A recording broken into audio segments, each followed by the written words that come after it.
I was jolted back to consciousness by a violent coughing fit caused by the unnaturally dry air around me.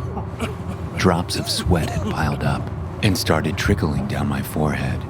It was dark, and there was not a single ray of light to even make out my closest surroundings. My memory was of no help in recognizing my whereabouts, but upon fumbling around with my weak hands, I noticed I was sitting on a fabric-coated chair in a room that seemed to vibrate ever so slightly. As my eyes started to adapt to the overwhelming darkness, I could start to make out the vague shape of my room. There were 3 seats facing each other, with windows on the right-hand side, though they revealed nothing more than an empty black void. On the other side was a door with a small window, which led out into a hallway. And then it dawned on me where I had woken up. It was in a train compartment, and the train was still moving, though seemingly rid of any other people. I tried to get up, but my legs refused to properly cooperate. They were too weak, as if they hadn't been used for days. Then, some of my memories returned. I was traveling. I remembered getting on the train, though I hadn't the faintest idea what my destination should have been. My memory was simply cut short after stepping inside my empty compartment. That had been November 12th. I checked my pockets to look for clues. I found my phone, which had long since run out of power, and my wallet, which contained a train ticket. In the dark, it just looked like weird scribbles on a piece of paper. With an incredible amount of effort, I finally managed to get my legs working enough to stand up. Though I had to use the wall as support, it was enough to move around, and I soon stumbled into the hallway of my train car. I looked out the windows in the hallway.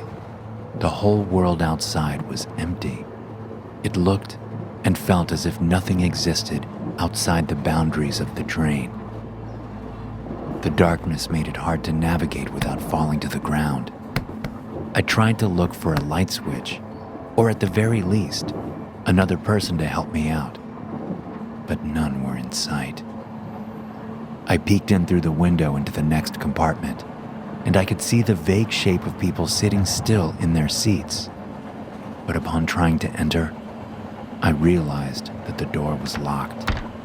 I tried to knock, but the people on the other side didn't even flinch. When I tried to call out for them, I realized my voice had almost completely vanished, replaced by just a whisper. I made my way from compartment to compartment, and while they all seemed to be occupied, none would open, and not a single person responded to my increasingly frantic knocks. As I reached the last compartment of the car, the train turned ever so slightly on its tracks, enough to knock me to the ground. While I lay there, I tried to call out for help with my barely audible voice, but no one could hear me. I got to my feet and noticed the door to the last compartment slowly glided open from the turn. "Hello? Can anyone hear me?" I called out with a trembling voice as I approached the open door. No response. This was either because the compartment was empty, or because my hoarse voice hadn't been heard. I slowly peeked my head around the corner to see the compartment fully occupied by dark figures. All of them were sitting perfectly still in their seats. "Hello?" I said again. I took a step inside. My eyes had started to fully adjust to my dark surroundings, and I quickly realized that not only were the people sitting perfectly still, but they weren't even breathing.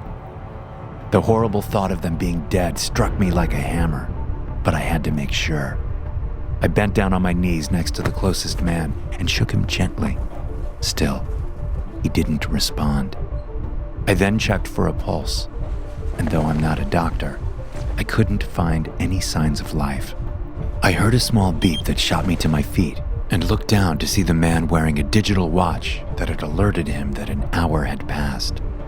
I looked at the watch and noticed the date was also written in the center. The 29th of November. It had been 17 days since I boarded the train. With a trembling hand, I checked the rest of the people for signs of life.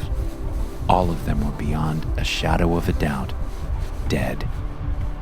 Panic arose in my body, both from the presence of dead people and from the realization that I'd been asleep on a moving train for more than 2 weeks.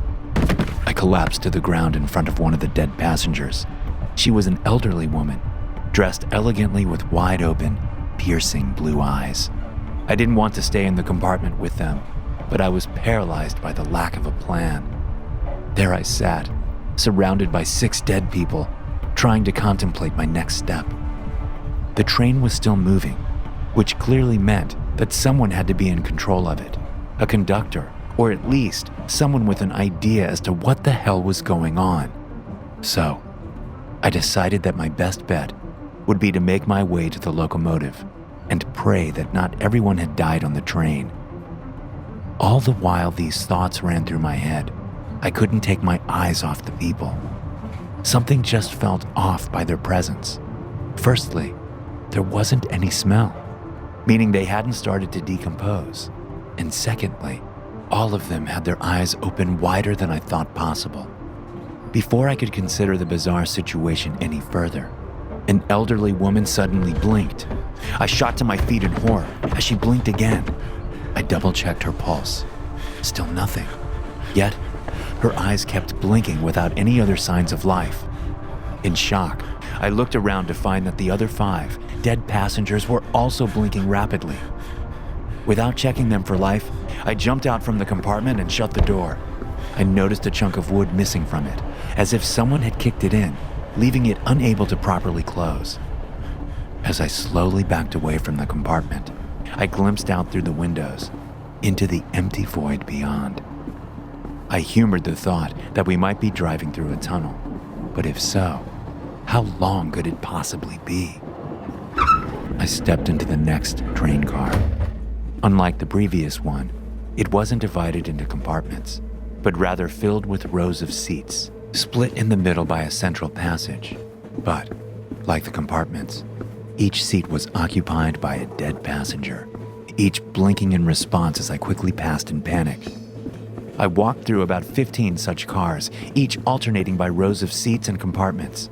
It felt like hours passed as I made my way through the locomotive, and just as I was able to enter through a door marked first class, I was shoved to the floor by someone holding a bright light to my face. "Stay the fuck down," a deep voice shouted at me. Speechless, I could do nothing but comply with the man in front of me. "Wait, you're not dead?" the man asked. As he realized I was basically just a kid, barely in my 20s, he moved the light away from me and reached out a hand to help me up. "I'm sorry. I just heard someone moving and thought you were one of them," he said as he pointed to the lifeless people sitting idly by in their seats. "What's your name?" he asked. I'm Thomas," I stuttered. As the shock from the bright light faded, I saw the man was dressed in a police uniform, well-built and bald. "The name's John Hendricks," he said. "and we better get out of there before these bastards wake up again." "They're not dead?" I asked. "Yeah, well, not exactly. It's like they're in hibernation." I looked at him in confusion. People in hibernation? "They ain't people, kid. Not anymore." As he spoke those words, he seemed surprised by something behind me. "Fuck, I was too slow," he said, oddly calm. I turned around to see the people moving their heads around, all of them staring directly at us, their eyes now fixed and unblinking.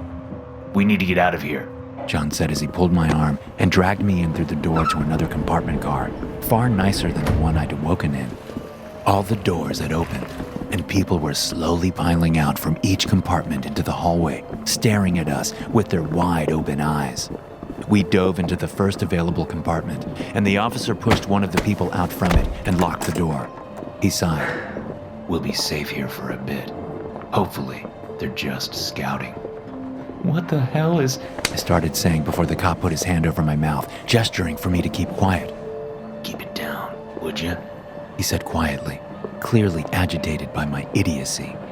"What's happening?" I whispered. We've got to hold up here until they go back to sleep. He stood up and peeked out the window into the hallway before ducking down quickly back behind cover. The other passengers, what happened to them? I asked. Dead. Most of them anyways. Got a few survivors camped up in the dining car. I just came out to look for batteries, hoping we could get a phone working and get help. How the hell did you survive here all on your own? I don't know. I just woke up an hour ago, I said. I took out the ticket from my pocket and tried to read it. Officer Hendricks took his flashlight and set it to its lowest setting to help me read. The text on the ticket was a language I didn't recognize, just jumbled symbols and a date. Yeah, it's the same with all of our tickets as well. None of this makes any damn sense. Do you remember where the train is going? I asked. He shook his head. The people out there seem fairly docile. Can't we just push our way through? They don't seem to be moving. I asked. He sighed again. I'm not afraid of the things out there. It's what comes next that terrifies me. What is it? Hell, I don't even know what it really looks like. It's massive and dark. It just uses those things to look around for survivors. We call them... As he tried to finish the sentence, a large thud could be heard on the other side of the door. I carefully peeked out through the window to see that all the people had collapsed back to the ground and that the door leading to the car behind us had opened up. A tall, obsidian black creature pulled its way inside using large tendril-like appendages. It had thin stumps that resembled legs and multiple more tendrils that slithered along the walls, seeming to sense its surroundings. Though it was vaguely humanoid in nature, it didn't have a head nor any eyes. John lifted a finger to his lip and signaled for me to keep absolutely silent. I noticed then he had a gun holstered, attached to his belt. I pointed to it without saying a word, but he just shook his head in response. The creature moved closer, and before long, it was standing just outside the door. Its arms spread out, flattening out, covering the window. It started to form small cracks in the glass pane, allowing small tendrils to seep through. God damn it, John whispered as sweat poured down his face. Suddenly, he stood up and kicked the door, breaking it straight off its hinges. It barely phased the creature, but it allowed us enough wriggle room to bolt past it. He grabbed me and pushed me through the gap between the wall and the creature, getting caught up in its tendrils in the process. They latched onto him and buried into his leg. run! He yelled in agony as he tried to fight off the tendrils wrapping around him. Still feeling weak, I fell onto the floor of the hallway as John desperately tried to get free from the rapidly enveloping tendrils around his leg. As the grip tightened, his service weapon, still in its holster, fell to the ground, out of reach from him. What are you waiting for? Get the fuck out of here! He yelled. Refusing his orders, I dove to the floor and grabbed his gun. With the absolute minimal amount of firearms knowledge I possessed, I picked up the weapon and started firing at the center of the creature, frantically pulling the trigger, and I didn't stop until the excessively loud shots were replaced by silent clicks.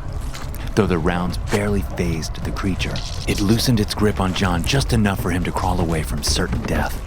I helped him to his bleeding feet, and together we rushed through into the next train car, where we pulled loose some chairs and used them as poorly constructed blockade to slow down the creature.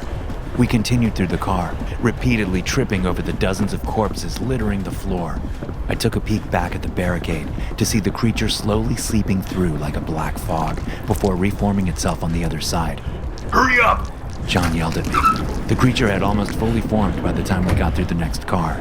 Unable to grab us, it quickly realized we were out of reach, and in response, it split open its body down the middle, revealing rows of black teeth and multiple tendrils that resembled tongues.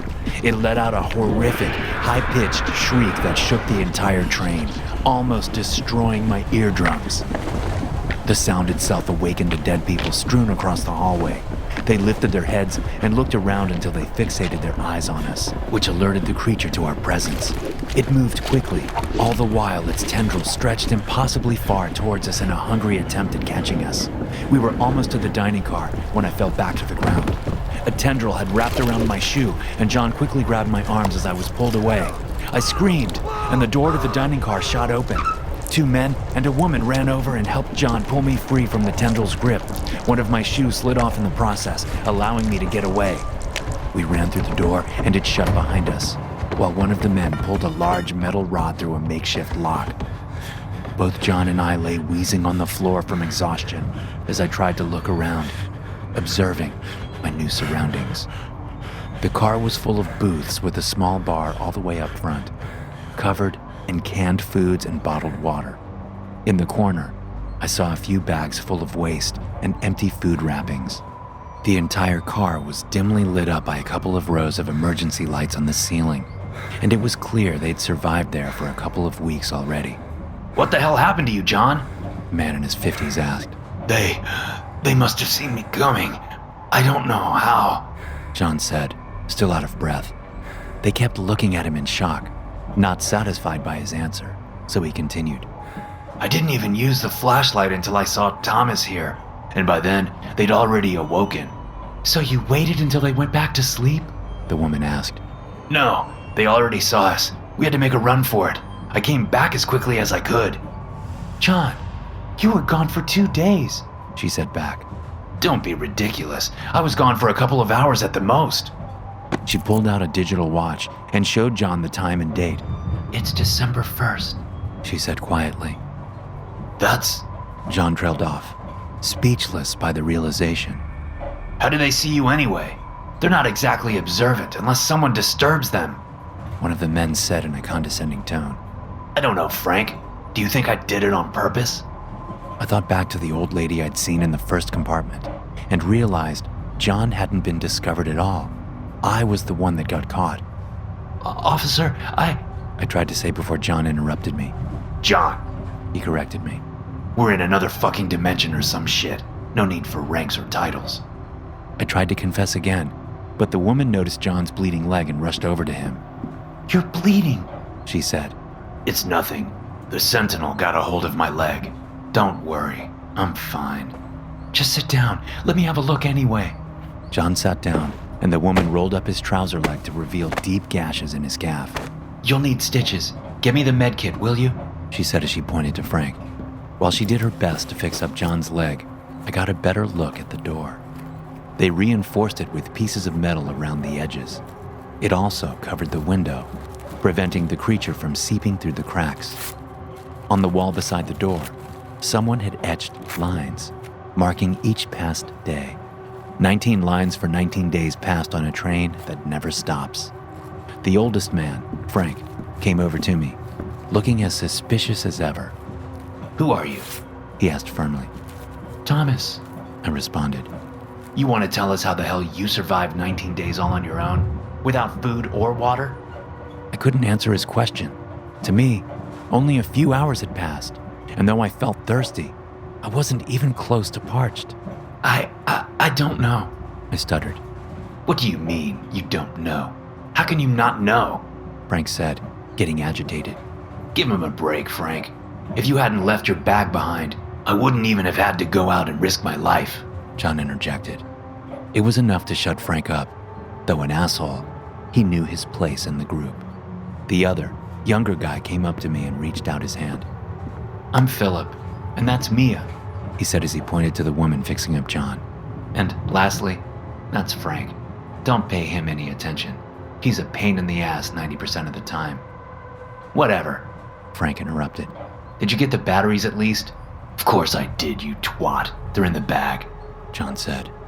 I just stood there trying to get a grasp on the situation, barely responding to the other's questions. Don't worry about it, Thomas, Mia said as she noticed the absolutely baffled expression on my face. Huh? None of us remember what happened. We all just woke up at different times on the train and had the idea to make our way here. It's safe, mostly, and the Sentinels keep us from going out very often. You're lucky John found you. Sentinels? The thing that chased us, John explained. A bright light penetrated the otherwise gloomy car as Frank booted up his phone, using one of the battery packs. Without hesitation, he attempted to dial a number. Put it on speaker if you're trying to call someone, John said, still waiting for Mia to finish bandaging his leg. No one responded on the other end. Frank lowered the phone to input another number. Before he was able to, his phone started ringing. The text on the screen read, "Blocked caller ID." For a few moments, he just held the phone in shock before he regained his senses and answered. Hello? No response. Hello? Can anyone hear us? Frank asked again. We listened intently to the emptiness on the other side of the line, and a minute passed without anyone speaking. There's no one there, Mia said. Before any of us could respond, the phone started emitting repetitive beeping sounds. They continued for almost a full minute, none of us daring to speak up while we listened. Once it was finished, the call ended on its own, and Frank looked around at us, wearing a confused expression. What the hell was that? John asked. No clue. It was just a bunch of beeps. Destination, Gehenna. 108 hours. Do not get off the train, I said. What? It was Morse code. Learned it as a kid to secretly communicate in class. I know, it's dumb. I was a geek, but I'm absolutely sure that's what the message said. They looked at each other for a moment, still visibly confused, then back at me. Gehenna, what does it mean? Mia asked. Forget that. Frank interjected. Why are they telling us to stay on this fucking train? We fell silent again as Frank attempted to dial another number, to no avail. 108 hours. Just over 4 days before we reach our next station? We can do that. Just gotta stay here. We have enough provisions for at least 2 weeks. John said. So that's it? We just sit here in the dark for another 4 days? Frank asked. A small argument ensued, and while they discussed what we'd do at the train station, I took a moment to look out the window. The vast emptiness was horrifying on its own. I wondered how far the darkness reached, if it had an end, or if anything lived in the void. A part of me felt dead as I pondered these questions. It was as if the train was nothing more than a mere figment of my decaying mind, but the pain was ever too real. The tiredness felt too overwhelming for the world to be fake. I took my dead phone, grabbed one of the battery packs, and plugged it in. The others were too busy arguing to notice me wasting power. I needed to write down some messages over text in case we happened to get a signal. I sent a text describing my circumstances to my dad, hoping he'd share the story should I not make it back. While I patiently waited for the text to go through, I kept staring into the dark. Some parts were blacker than their surroundings, and I then noticed they weren't just patches that contrasted with the rest of the environment, but moving things, almost vantablack, like a shadow moving through the night. It glided in the air alongside the train, quietly looming by with its eyeless body. It was a Sentinel. Guys? I said quietly. They kept on arguing. Guys, there's a Sentinel outside. I said much louder. John broke off from the argument, and everyone fell silent as we watched the creature fly beside the train. Then we noticed another, and a third, and a fourth, and before long, we could make out hundreds, if not thousands of sentinels following the train. Don't worry. They shouldn't be able to see or hear us without their surveyors, Philip said. We all kept staring at the shadowy things in the void, and though Philip was right, they couldn't possibly see us without their aids. There was one undeniable fact about them that just didn't make sense. They were getting closer. John grabbed and pulled me down to the floor, away from the window. Stay the fuck down, He whispered. While we lay there, Frank and Philip rushed to cover up the windows with whatever debris and furniture they could get loose from the floor. Do they know we're here? Mia asked. Doesn't matter. We ain't taking any risks. We need to survive for 4 more days until we reach Gehenna, John responded. They were quick to block the windows, and within a minute, we'd all settled down on the floor, where we tried to discuss our next move as quietly as possible.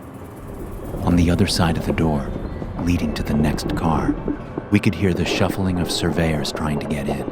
They knew we were here, which meant the sentinels would be alerted very soon. They're behind the door, Frank said. Can they hear us? Don't know, but stay quiet anyway. They might not know for sure that we're here, John said. What about your gun? If we just kill the surveyors, they won't be able to alert the sentinels. I don't have any ammo. Besides, that idea is fucking stupid. Even with the emergency lights dimly illuminating our car, it was hard to make out our surroundings, and with no idea how to turn them off, we could only pray that the surveyors didn't notice them either. A few hours passed with none of us daring to speak up. all fearing that the Sentinels would come bursting in through the windows at any moment. The only one moving was Mia, and she only did so to check on John's leg. "Do we have any antibiotics in the bag?" she asked. Philip opened and rummaged through a large travel bag. In the dark, he couldn't see much, and after a minute, he decided to just empty the bag of all the random items they'd gathered on the train, finally pulling out a box of pills. "Amoxicillin?" He half asked, half said. "That's all we have?" Mia asked. Philip nodded and tossed Mia the box. She handed them over to John, giving him instructions on when and how many to take. The next 24 hours went by, each marked by an innocuous beep from Mia's digital watch. I couldn't get my mind off the name. Gehenna. It sounded familiar. It was definitely something I'd heard before, if only to be stuffed away in the back of my mind, polluted by pointless information I'd gathered throughout my life. 42 hours passed, as counted by the beeps. People were getting restless, unable to stand up or move around without alerting the surveyors. We still hadn't made a decision whether to stay on the train as we reached Gehenna or to bail and try out our own luck elsewhere. "Are we really going to listen to some cryptic message?" Philip asked.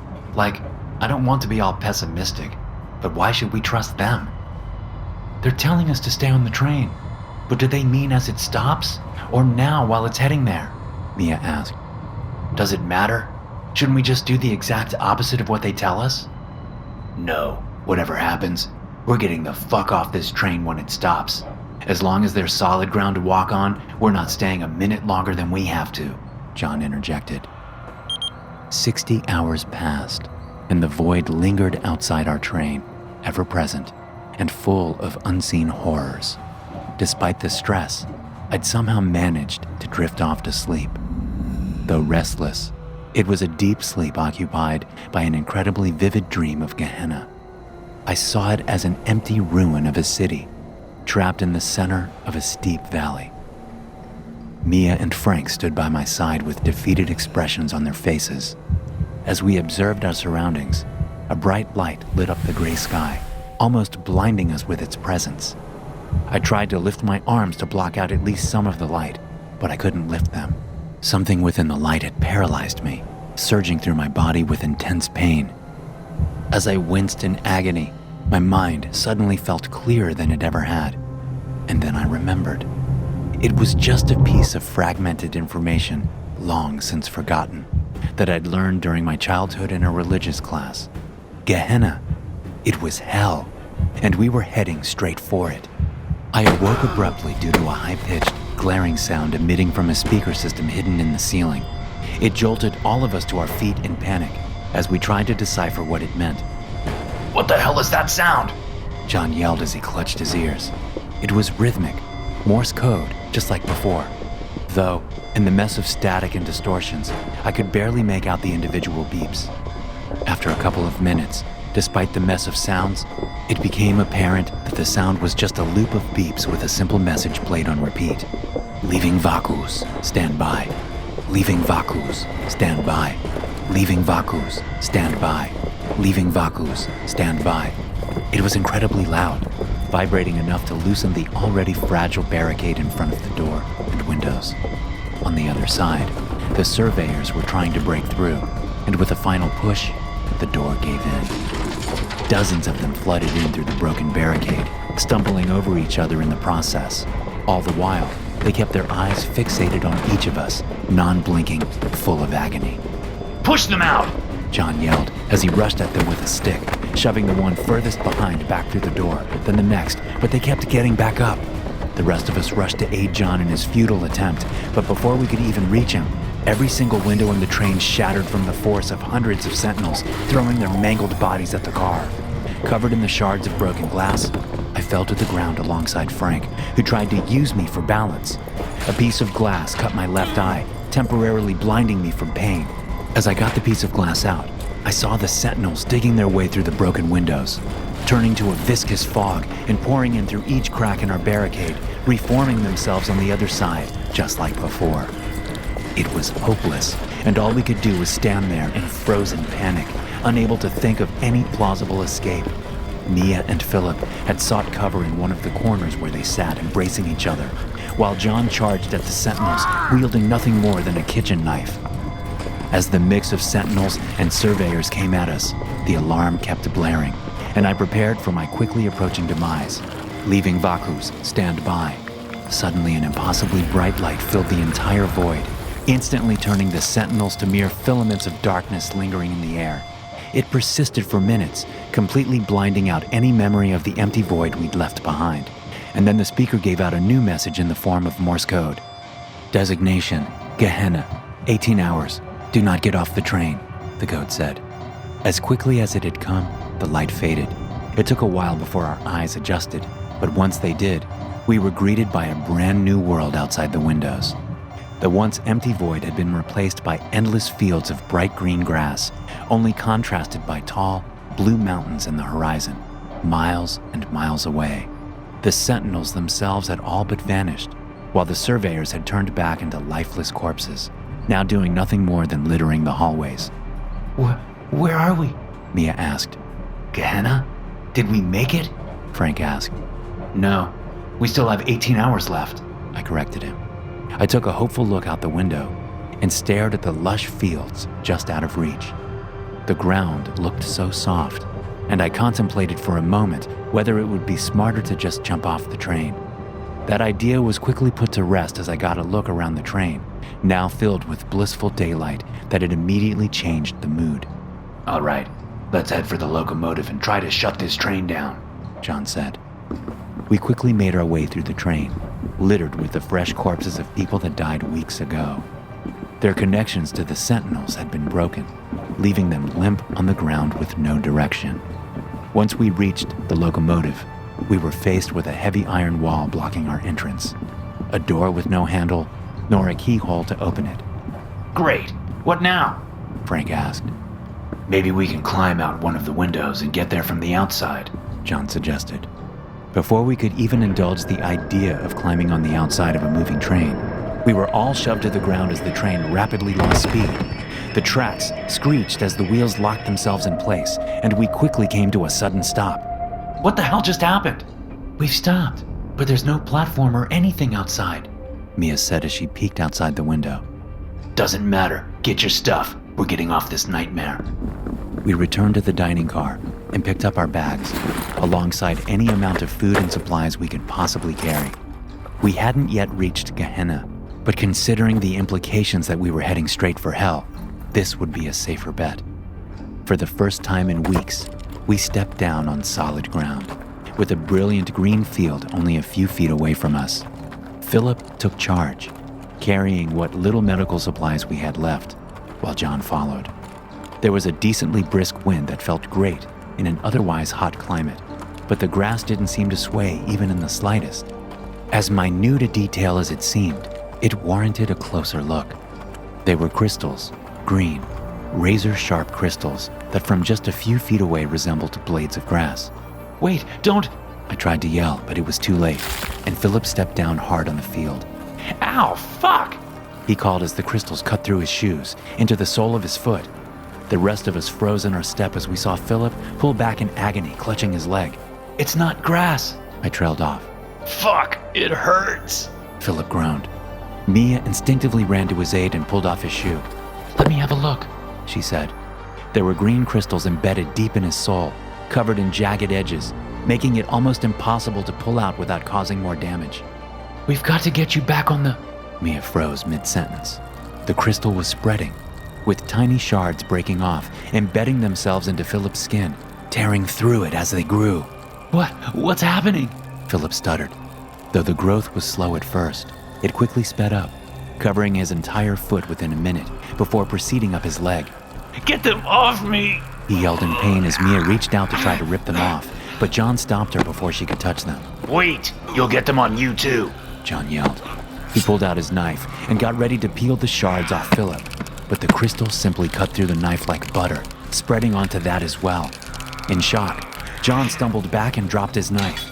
Mia once again tried to run over and help him, but we all held her back. All we could do was to stare at Philip as the crystals dug their way into his body. his bones audibly cracking and his skin rupturing as they continued spreading. He just lay there screaming in agony until the crystals got to his lungs, and before long, his entire body had been turned to rock. Before we could process or mourn our loss, the crystals started spreading along the ground, slowly making their way towards us. Back on the train! John screamed. As we got back on board, we did our best to seal the doors and windows, but even then, we had no proof it would stop the spread. The train had broken down, and with no way of getting it back up and running, all we could do was wait as the green field of crystals spread onto the train and to us. It was just a matter of time. Mia stared out through the train window, her eyes fixated on the crystallized remains of Philip. They'd known each other for most of their lives, and now he had become nothing more than a memory, forever preserved within the green rocks. It had been a day since the train broke down, but despite the time that had passed, there wasn't any noticeable change in daylight. The sky hung above us, blue and bright, though no sun existed to let us know whether we were still on Earth. Instead, the light seemed evenly distributed across the sky with no visible source. I tried my best to comfort Mia, though nothing I could say would ease the loss and trauma we'd all just experienced. Our best bet would be simply to keep everyone alive through the next part of our horrific nightmare. Though the crystals had slowed down once we retreated, they kept reaching out for the train, and had already covered 2 of the cars in the back, slowly inching their way ahead during the day we'd been stuck. They seemed to react to touch, spreading faster with any interaction between us and the environment outside the train. While trapped in the morbidly beautiful landscape, John had taken it upon himself to find a way into the locomotive. The entrance had been sealed by a heavy metal wall, and it seemed that even from the outside, there weren't any windows nor feasible ways of entering. It was simply a block of iron that had effortlessly dragged us through 2 dimensions, broken down only to cause us pain. John, as fit as he was, had turned into a spitting image of death itself, both from exhaustion and the infection spreading through his wounded leg. Pearls of sweat formed on his forehead as he looked for different tools to smash his way through the wall, a noble but futile effort. John, you need to get some rest, I demanded. He appeared to be on the brink of collapse. I didn't dare say too much against him, both from fear of pissing him off, and because he stood our best chance at escaping. No, I'm fine, he shouted back as he popped a couple of pills, a mixture between antibiotics and painkillers. He leaned against the wall, looking out through the window at the ever-growing crystals outside. There's no time to stop. If we don't do anything, we'll be dead in a matter of days. I know, John, but we can work without you for a couple of hours. You have to take care of yourself. Just leave me alone. I need to think. There has to be a way inside. I know it, he said as he shoved his way past me, off to search for more tools. The train had turned quiet, illuminated by bright light from the sunless sky above. The air felt heavy and was filled with the stench of dead surveyors, but it was still preferable to the threat of sentinels. It was now an easy task to search for both supplies and any equipment we could use to aid us in our escape attempts. Another day passed in the fields of crystals, and Mia still hadn't spoken a word, apart from checking on John's bandaged wound and instructing him to keep taking the antibiotics. Of course, despite the inflamed and painful cut in his leg, he refused any rest. Frank and I eventually decided that we'd force him to take a break, even if it meant physically restraining him. After a short talk with Mia to make sure she agreed, we set out to force John into temporary retirement. He had turned oddly quiet, and we had to search every car to find him. When we found him, he was hunched over on the ground with the bandage ripped off. Black liquid oozed out from his wound. Before we could even call Mia in to help, the train jolted to movement. Its forward motion was short-lived as the train quickly came to a stop as the back cars had fused together with the crystals. The train! It's working again! Frank yelled excitedly before realizing we stopped moving. We looked at each other in sudden realization and shouted simultaneously, The cars! We have to disconnect them, Frank suggested. You do that. I'm going to stay with John. Tell Mia we need her quickly, I said as Frank started running to the back of the train. I sat down and shook John in an attempt at waking him, and while he didn't respond, at least he was breathing. I glanced at the black liquid trickling down his leg, forming a puddle on the floor, not daring to touch it. Whatever it was, it didn't look anything like the yellow pus I'd expected from an infection. Mia came running to his aid, quickly checking his pulse and breathing. He's burning up, Mia said. Suddenly the train broke loose, and we started moving away from the green fields of infectious crystals. Frank joined us with as many supplies as he could carry from the back cars, trying not to leave food or medication behind. I can't believe we're moving again, Frank said gleefully as it returned to us, showing little concern for John's deteriorating state.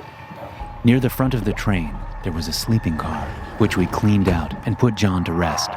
Moving the mountain of a man was a tough challenge on its own, but it was nothing next to the challenge of keeping him alive through sepsis as the infection spread into his bloodstream. Mia took on the task of watching John, making sure he drank and fed him his antibiotics while the train moved closer to Gehenna. It would only be a matter of hours until we reached our final destination, and I had yet to tell the others what the place truly was. While Frank was busy trying to contact the outside world, using one of the few battery packs still working, I approached Mia to tell her the pitiful truth about our journey. I sat down and glanced out the window, watching the landscape change as we quickly passed by. The infinite green fields that had taken Philip started to give way to solid rock, gray and continuous, with scanty cracks breaking its perfect surface. Tall structures extended from some of the cracks, looking like red tree stems covered in veins and arteries, pulsating and twitching in response to our passing. At the top, they broke up into bubbles filled with swishing black glue, similar to what had oozed from John's wound. Red forests, reeking of rotten flesh, grew in density as we kept moving closer to a literal hell. Every now and then, creatures would emerge from the densest parts of the structures. Bizarre beings, vaguely resembling horses, with long bodies and impossibly thin legs stretching at least 15 feet away, and eyes that were pitch black, sunken things, far too large for their heads. About a dozen of them had gotten an inkling to our presence and galloped elegantly along our moving train, keeping up the pace. Mia, I have to tell you something, I said carefully. She didn't respond. She just kept staring at the creatures that were following us. They never got too close, probably only curious as to what and who we were. We're not going to make it, are we? She said without a hint of emotion in her voice. What do you mean? Gehenna, I know the name. It means hell, she continued. The red forest outside kept getting denser, forcing the creatures to break off, and as the trees grew taller, the sky darkened. I'm sorry. I should have told you earlier. I didn't want us to give up, she said. I kept my mouth shut. She'd been struggling with the same information as me, yet she kept helping us. It wouldn't make sense for me to confess that I already knew as well. I'm sorry about Philip, I said after a minute of silence. Thanks. He would have wanted us to keep fighting. I checked the watch, only to notice the seconds ticked slower than normal. According to the time, we were only an hour away from Gehenna, but with every watch having slowed down, there was no way of telling how far away we really were. So, what do we do? I asked. When we get there? I nodded. I don't know, but right now, we have to. She was cut off by John, starting to shake violently, screaming in agony without fully regaining consciousness. At first, it looked like a seizure, but once we saw his leg, we realized it wasn't anything that could possibly be explained by modern medicine. His leg had torn open completely, and black tendrils stretched out, wriggling around in the air as if searching for something. The obsidian black appendages looked exactly like the flesh of the Sentinels, and it immediately dawned on both of us that the Sentinel had deliberately let John live after spreading itself within him. We both screamed in shock, unable to decide whether to leave John behind and flee, or to stay and try to save him. Frank came rushing in just in time to see one of the tendrils shoot out from his leg and try to grab me, but I ducked beneath it just in time. What the? "We have to cut off his leg!" Mia yelled in panic. Frank, get the knife and something hard! How are we going to... I asked with a trembling voice. We'll cut through the flesh with a knife and try to break the bone, but Before we could even start to plan out the amputation, John shot to his legs, partially waking up from the pain, realizing what was going on. Get away from me! He groaned as one of the tendrils shot out at us, ripping flesh away as it extended from his wound. I pulled Mia with me out from the compartment, and we fled forward into the next car just as Frank came running back with an axe he'd found. Where's John? He asked. We didn't need to answer the question, because John quickly followed us, walking with his mangled, sentinel-infested leg. One of the tendrils had grown out from the wound, forming an amorphous black blob on the floor, still attached to John, feeding off his body.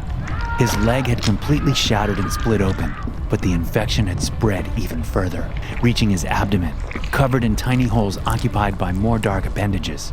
Amputation was no longer a viable option, so we kept backing away as John screamed in agony, visibly trying to fight against the Sentinel's movement inside him. As we got to the space between cars, John unwillingly grabbed onto Mia with his arms. She fought back, but even without the tendrils, John was far stronger than all of us. I can't stop it. He forced out. Please, use the axe. Frank got ready to hit John, but one of the tendrils swung at it, snatching it away. John kept fighting, turning his head to one of the exits, reaching out for it with all of his remaining willpower. Don't fucking die on me, he said before pulling the handle. The door opened, and John let himself fall off the train into the thick mess of red trees and darkness. I held onto Mia as she collapsed to the floor from exhaustion, carefully checking if she'd been wounded from John's grip. Frank closed the door John had fallen out of, and we all stared at each other in silence. John had died to protect us from himself, and with that, an immense feeling of loneliness overwhelmed me. Our best chance of survival was gone, and our next stop will be hell itself. I kept staring at the slowly ticking clock, based solely on my biological assessment of time. It felt like days had passed, but according to the clock itself, it had been no more than a measly half hour. It was the same with each clock on the train. They simply didn't work together with reality, measuring each minute as a small eternity. With John dead, we felt more vulnerable than ever, and since his death, we haven't spoken a word. I know we're all on edge, but I think it's time we discuss what we'll do once the train stops again, Frank said in his usual annoyed tone. Both Mia and I knew our true destination, but hadn't yet told Frank. Alas, the time had come. And if we stood even the faintest chance of surviving, we had to be able to rely on each other. Frank, we need to tell you something, I said. His eyes narrowed in suspicion at my obviously guilty tone. Tell me what? Our destination, Gehenna, well...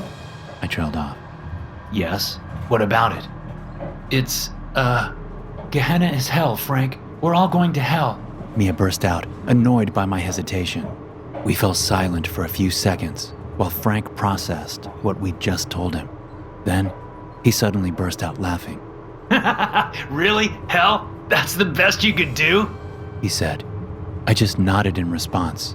So, you mean to tell me that we're already dead, and that our next stop will be the realm of Satan himself? Yeah, I guess. Why is that funny? Well, if you hadn't noticed already, 2 of us died. How is that possible if we're already dead? Where's John and Philip? He had a point.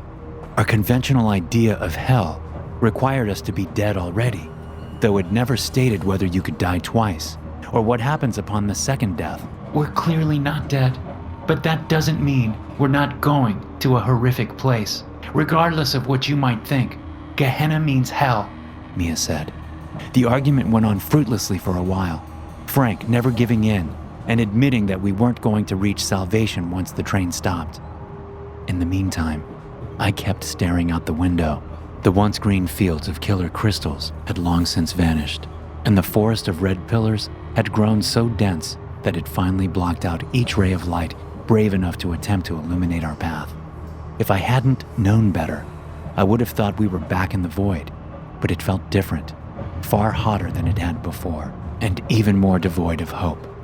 Before I got a chance to question the environment, the darkness gave way to a large, open space, rid of any life. Just a rocky, flat surface surrounded by infinitely tall cliffs on each side. It was a valley, gray and dull, with little to no light penetrating a layer of thick clouds above. All of a sudden, the train started to slow down. We're coming to a stop, Mia said as she peeked out through the window. the tracks end here. Before long, the train stood still, and all the doors opened, signaling for us to get off. There was a sign on the empty platform next to us, written in a language I couldn't comprehend. I pulled out my crumbled up ticket and compared the text, noticing that some of it matched. Gehenna, I mumbled. So what now? We get off the train and wander the wasteland? Or sit here with the last of our supplies, waiting for hunger to kill us? Frank asked. We never got the chance to make a decision. The train simply started disintegrating under our feet. First, the windows turned to sand. Then the seats rotted away, as if hit with 1,000 years of time. And finally, the floor started to crack, causing us to plummet onto the tracks below. I groaned in pain as I landed, severely twisting my ankle, while the others landed slightly more elegantly. Mia and Frank helped me to my feet as we witnessed the last chunks of train just vanish before our eyes. We climbed off the tracks and onto the train platform. It was situated on a bridge, giving us a clear view of our surroundings. It was a city, or at least it used to be one. Now, it was nothing more than the ruins of a previously inhabited place. Tall cliffs stood around the city, too steep to be climbed, too massive to allow for much light. We were in the shadows, clueless and lost. I looked around at the worn-down buildings, desperately searching for any kind of life, but there was none to be found. Without any other options, we headed down to the streets and started searching for a way out. The houses were mostly empty, too broken to set foot in without risking total collapse, filled only with crumbled papers written in a language none of us could understand. Where they had furniture, it was crudely constructed with debris of metal and what could only be bone fragments, but whoever built it was nowhere to be seen. How much food and water do we have left? Frank asked. Enough for maybe a day, Mia responded. He sighed in response, and we kept walking. I limped behind the other two on my twisted ankle until we eventually reached a large, open square, surrounded with what looked like temples. Unlike the surrounding city, they were beautifully built in stark contrast to their surroundings. In the middle of the square sat an emaciated figure, a man with white, thin hair. His ribs protruded from his starved body. He didn't seem to notice us as we quickly approached him to see if he needed help. But even as we spoke to him, he just sat there, rocking back and forth as he mumbled over and over again in a hoarse, sickly voice. I just want to die. Why won't you let me die? I just want to die. Why not? Why? Mia bent down in front of him and tried to get his attention. His eyes had turned white from cataracts, rendering him completely blind. Chunks of flesh were missing from his chest and abdomen. It was obvious it was some kind of infection. She reached out and checked his pulse, quickly retracting her hand. He's dead. What do you mean, dead? He's clearly living, talking and everything, Frank said. Look at him. No one could have survived these wounds, and he doesn't have a fucking pulse, she said. Of course, she was right. The man should have been dead, yet there he sat, crying in agony, begging for a death that never came. What do we do? I asked. I think we should just finish him off, Frank said meekly. We can't. Mia stopped mid-sentence, realizing that for once, Frank was right. I'm sorry. I think I've got to agree with Frank on this. He wants to die. The least we can do is to free him, I said, as kindly as I could. Frank pulled John's knife out from the backpack and looked at us for the go-ahead. I nodded in return. You guys better look away, Frank said. He bent down behind the suffering man and whispered that he was sorry, before quickly slitting his throat. To all of our surprises, not a drop of blood poured out from the newly formed wound. Instead, the man just fell to the ground and gargled incomprehensibly. A whole minute passed, and then another, yet the man refused to die. Rather than freeing him, we just put him into a whole other level of misery, taking away his voice and ability to beg for death. I didn't. Frank stuttered as he realized what he'd done. With that, as if a veil had been lifted from our blind eyes, we finally saw the empty city for what it truly was. Rather than the desolate ruins we'd met as we entered, we saw a fully populated city filled to the brim with suffering inhabitants, each mutilated in various degrees. Most of them were blind, with their eyes either ripped out or turned to coal. Those unfortunate enough to see had their limbs removed or their organs torn out, unable to do anything to end their miserable existence. As the horrific realization hit us, the ground below us started to move. The city had finally noticed our unwelcome presence, and it reacted violently by pulling itself apart, creating a gaping chasm in the middle of the square that swallowed anyone unlucky enough to be in the way. What's happening? Frank asked in panic. I don't know, but let's get out of here. I yelled in response. The chasm quickly widened, revealing a massive hole extending down into a dark abyss, with spikes and black tendrils extending from the burning walls beneath us. With my sprained ankle, I couldn't keep up with the others and slipped to the ground as it shook violently. Thomas! Mia yelled as she rushed to my aid. She pulled me up just in time to avoid being swallowed by the ground. We headed after Frank, who'd started running down one of the alleys, seemingly devoid of any people. As he entered the alley, the concrete wall started moving vigorously. Frank, wait! I yelled, but he didn't hear me. By the time he noticed the walls, it was already too late. Hundreds of spikes shot out from the walls, morphing out from the concrete buildings. Frank dodged the first one as he tried to retreat back towards us, and for a moment, it seemed he was in the clear, before one final spike emerged and penetrated straight through Frank's abdomen. With a mortal wound, the wall fell silent. Frank collapsed to the ground, holding onto his guts, unable to scream from the intense pain. Frank! We yelled simultaneously as we rushed to his mangled body. He lay there in shock, his eyes darting frantically back and forth between us. Too wounded to move, he didn't even realize the severity of his injury. Mia tried her best to stop the bleeding by applying pressure, but it hardly slowed down the incessant flow of crimson blood. I'm okay. I'll be all right. Frank kept repeating in panic, getting quieter with each iteration. He quickly bled out, too fast to accept his ultimate demise. All we could do was to sit over him as he let out a final breath.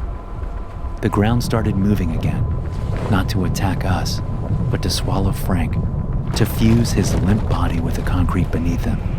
Within seconds, he'd vanished and become one with the city of Gehenna.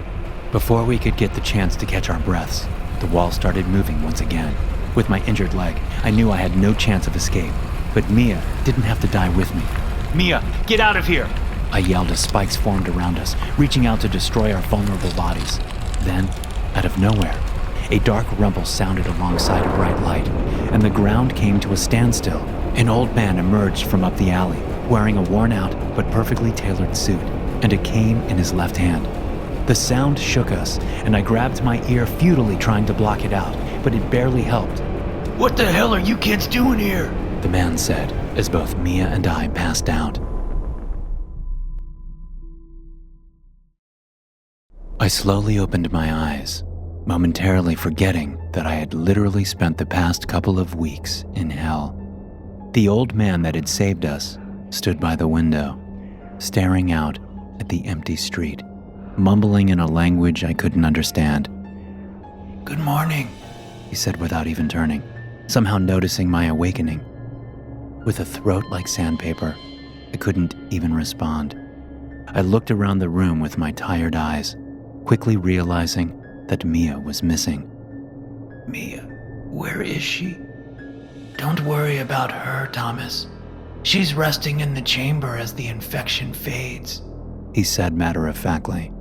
I pushed myself up into a sitting position, noticing a glass filled with a murky, brown liquid on the bedside table. Infection? I asked as I inspected the glass. It's the closest translation I could come up with. Everyone touched by the void slowly starts to drain, their souls wearing out as they merge with this place. He turned and limped towards me, revealing a mangled leg kept up by his cane made from bone and a bright green crystal, exactly like the ones from the fields we'd passed. Everyone except for you, Thomas, he said. What does that even mean? I asked. Before the man could answer, a loud, brief scream could be heard from one of the other rooms, one sealed by a heavy metal door, similar to the one on the locomotive. What was that? Without an answer, he limped over and touched the door with his cane. It morphed into an opening, which he walked through, then it promptly closed itself off.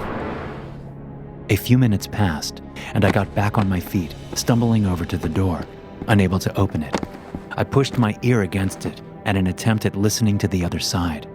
But as soon as I touched it, the hole returned, and the old man walked through it, shortly followed by a drowsy Mia.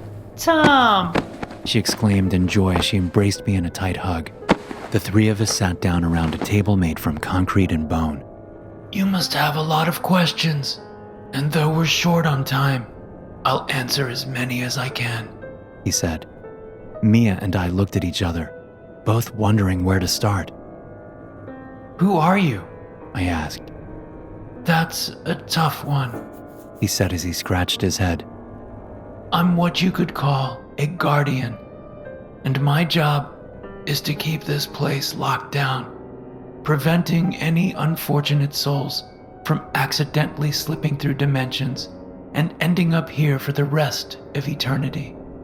Before that, before my time, I don't know who or what I was. I believe I used to be human, but it has been so long that any memory before this place has long since been wiped out. He paused and looked at the untouched glass on the bedside table. Drink it, he said as he looked at me. Without questioning him, I drank the liquid out of some strange compulsion. It tasted like piss, but it immediately revitalized me, as if I had returned back home and recovered from the ordeals in hell. How did we get here then? Mia asked. The man looked at the floor with a shameful expression on his face. It's my fault. For millennia, I've kept this place safe, but even I have aged considerably. Eventually, I will perish like all things should. And the people that are already here, like the ones Mia trailed off. They came during the time between the last guardian and myself, when there was nothing here to keep the gates between our worlds closed. Those who meet an untimely death, or are unable to process or accept it, they all come here. I tried to help the ones that were already trapped, but they were far too gone. Not like you two. Not like us? No. You two still have a chance to escape, but we have to move quickly. With that, the man shot up and started gathering a bunch of papers. The papers had different kinds of drawings and text that was unreadable, similar to the text on my train ticket. He stashed the papers into a bag. Take these, he said as he put the bag of papers in my hand. We left the house and carefully ventured into the dark streets, with the sky so riddled with thick clouds that even if a sun existed, it couldn't possibly brighten up the ruins of Gehenna. The street was mostly empty, just a few suffering lost souls wandering. Curious to our sudden presence, they started to follow us. Don't pay them any attention. They won't bother us until we get closer to the light, the man said. He guided our way through the twisting and turning streets, eventually giving way to a vast, barren field riddled with mutilated bodies and lost souls. Without hesitating, the man started walking into the piles of dead, faster than the both of us despite his mangled leg. Ahead of us, miles and miles in the distance, lay massive cliffs stretching straight up into the sky, obscured at the top by storm clouds. As we touched the cold ground with our feet, a dim light appeared by the base of the cliffs, shooting through the air. What's that? I asked. Your way out. It's a cave that serves as a doorway between our worlds. I've tried to close it, but I'm too weak. Now, it will at least serve some purpose. As we passed the dead, some of them awoke, albeit too weak to rise. They stared us down, shrieking unintelligible words of agony. The guardian tapped the ground with his cane, the crystal facing down, and the dead fell silent once more. He fell to his knees as he lifted the cane, unable to support himself without its help. What happened to your leg? I finally worked up the courage to ask. It's a recent injury, caused by the Sentinels, as you call them. They're usually confined to their void, kept at bay by my mere presence in this world. But recently, they've been getting braver. I guess they know my time is up. What will happen without you? Mia asked. The Sentinels will take over Gehenna, rule it as they used to millennia ago, and the gates will open, allowing any unfortunate soul to fall through the gaps of reality. Unless someone takes your place? I asked. He nodded. I looked over at Mia, who had finally realized the same as myself, that one of us had to stay behind and become the next guardian. Tom, Mia said as she looked at me with pleading eyes. I turned towards her, but before I could respond, the ground below us started moving. I looked down to see that the barren fields had given way to an infinite pile of corpses, all rapidly waking up by our presence. Some started to scream, while others were aware enough to grab for us. The guardian pointed his cane at them again, and while some fell silent, he wasn't strong enough to keep them all at bay. Something's wrong, he said quietly. There was no way we could reach the cave with the lost souls awakening, and the guardian knew it. Without a word, he slammed the cane to the ground, falling down with it, and an impossibly strong light penetrated the air, instantly silencing the dead. As he saved our lives, his skin started to crack and burn, with the vast amounts of energy surging through him. Run for the cave! The man demanded as he collapsed to the ground, rapidly falling apart. We rushed to help him, but he was surrounded by an invisible barrier, making it impossible for us to reach him. No, leave me, he groaned. We looked at him in despair as the light started to fade, and the dead started to awake once more. He'd bought us a few minutes, but time was quickly running out. Do as I say, and run! I grabbed Mia and pulled her with me, and we dashed for the cave only a few hundred feet away. The movement of thousands, if not millions of lost souls moved the ground enough to cause cracks that shot towards the cave, ripping rocks from the wall.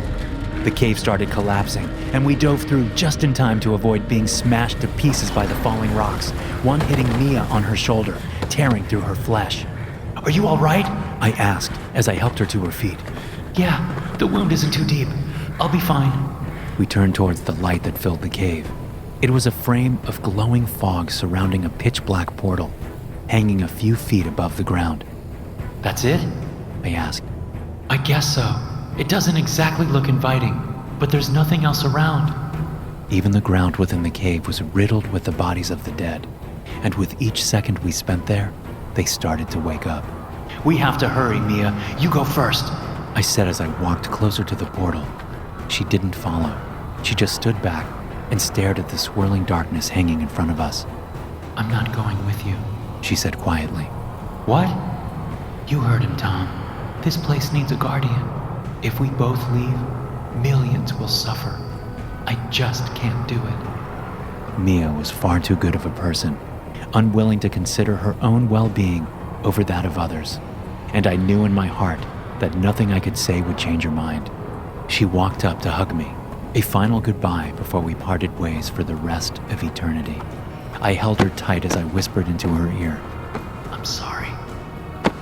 Sorry about... Without letting her finish the sentence, I grabbed onto her, swung around, and shoved her into the portal. The second she realized what was happening, it was already too late. Her body washed away in the darkness, giving me a final look of sadness before she vanished. Gehenna needed a guardian, and Mia wouldn't have let me stay behind. So without any other choice, knowing that she had a much brighter future back on Earth than myself, I made the decision for her. One moment of betrayal, to give her a chance at a good life, even if it meant myself staying behind for the rest of time. It would be worth it. After Mia vanished, I felt at peace. Something within me knew she'd made it home. With that, I gained a whole new awareness of the place I would call home. The papers given to me by the old man, once filled with an incomprehensible language, suddenly turned into instructions for me to follow. And that's when I knew the place had chosen me long before I even entered Gehenna. I was supposed to stay behind. My job now will be to close every gap between this world and Earth, meaning that after this message, no one will ever hear from me again. Tell my family I never suffered, and Mia, if you ever read this, I'm sorry. I hope you live a great life. Thanks for listening. If you enjoy these stories, be sure to subscribe to the podcast and check out some more of my episodes here.